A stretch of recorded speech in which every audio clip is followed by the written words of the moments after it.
মানুষটাকে তো দেখলে গালি দেন।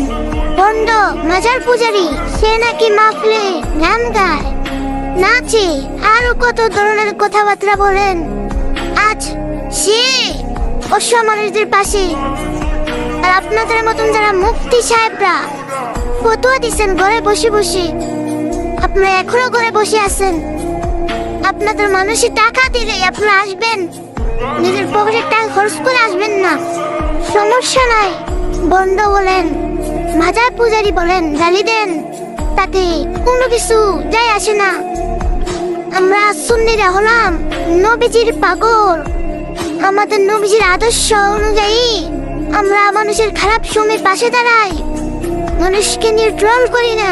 আজ আমি গর্বিত যে মাজার পূজারি হয়ে অসুখদের পাশে দাঁড়ানোর জন্য